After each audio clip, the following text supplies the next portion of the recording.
जय श्री राधे कृष्ण। आइए शुरू करते हैं कार्तिक महात्म का 7वां अध्याय। मंगलकारी श्री हरि का सच्चा नाम ध्याऊं, कार्तिक मास महात्म का 7वां अध्याय बनाऊं। बोलिए जय श्री राधे कृष्ण भगवान की जय।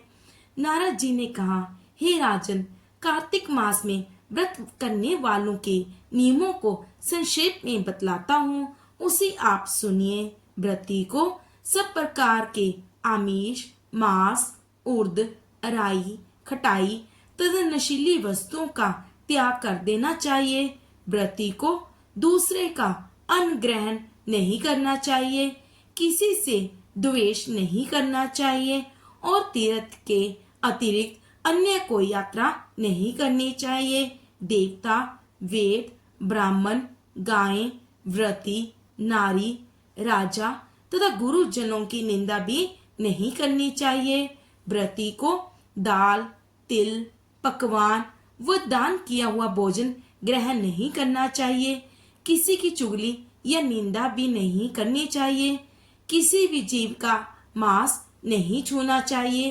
पान, कत्था, चूना, नींबू, मसूर, वासी तथा झूठे अन्न का भी प्रयोग नहीं करना चाहिए। गाय, बकरी तथा भैंस के अतिरिक्त अन्य किसी पशु का दूध नहीं पीना चाहिए।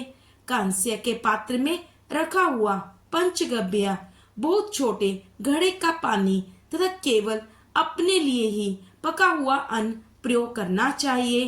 कार्तिक माह का व्रत करने वाले मनुष्य को सदैव ब्रह्मचर्य का पालन करना चाहिए। उसे धरती पर सोना चाहिए और दिन के चौथे पहर में केवल एक बार पत्तल में भोजन करना चाहिए। व्रती कार्तिक माह में केवल नरक चतुर्दशी, जिसे छोटी दीपावली कहा जाता है, इस दिन ही शरीर में तेल लगा सकता है। कार्तिक माह में व्रत करने वाले मनुष्य को सिंघाड़ा, प्याज, मट्ठा, गाजर, मूली, काशीफल, लौकी, तरबूज, इन वस्तुओं का प्रयोग बिल्कुल नहीं करना चाहिए। रासवला, चांडाल, पापी, ग्लेच, पतित, व्रतहीन, ब्राह्मण द्रोही और नास्तिकों से बातचीत नहीं करनी चाहिए। भगवान विष्णु को प्रसन्न करने के लिए अपनी शक्ति के अनुसार चंद्रयान आदि का व्रत करना चाहिए और उपयुक्त नियमों का पालन करना चाहिए। व्रती को प्रतिपदा को कुम्हड़, द्वितीया को कटहल, तृतीया को तरुणी स्त्री, चतुर्थी को मूली, पंचमी को बेल, षष्ठी को तरबूज, सप्तमी को आंवला, अष्टमी को नारियल, नवमी को मूली, दशमी को लौकी, एकादशी को परवल, द्वादशी को बेर, त्रयोदशी को मट्ठा, चतुर्दशी को गाजर तथा पूर्णिमा को शाक का प्रयोग नहीं करना चाहिए। रविवार को आंवला का प्रयोग बिल्कुल भी नहीं करना चाहिए। कार्तिक माह में व्रत करने वाला मनुष्य यदि इन शाकों में से किसी शाक का सेवन करना चाहे तो पहले ब्राह्मण को देकर ग्रहण करें। यही विधान माघ माह के व्रत के लिए भी है। देव उठनी एकादशी में पहले कही गई विधि के अनुसार नृत्य, जागरण, गायन, वादन आदि करना चाहिए। इसको विधि पूर्वक करने वाले मनुष्य को देखकर यमदूत ऐसे भाग जाते हैं जैसे सिंह की गर्जना से हाथी भाग जाते हैं। कार्तिक माह का व्रत सभी व्रतों में श्रेष्ठ है। इसके अतिरिक्त जितने भी व्रत यज्ञ हैं, वह हजारों की संख्या में किए जाने पर भी इसकी तुलना नहीं कर सकते, क्योंकि यज्ञ करने वाले मनुष्य को सीधा वैकुंठ की प्राप्ति होती है।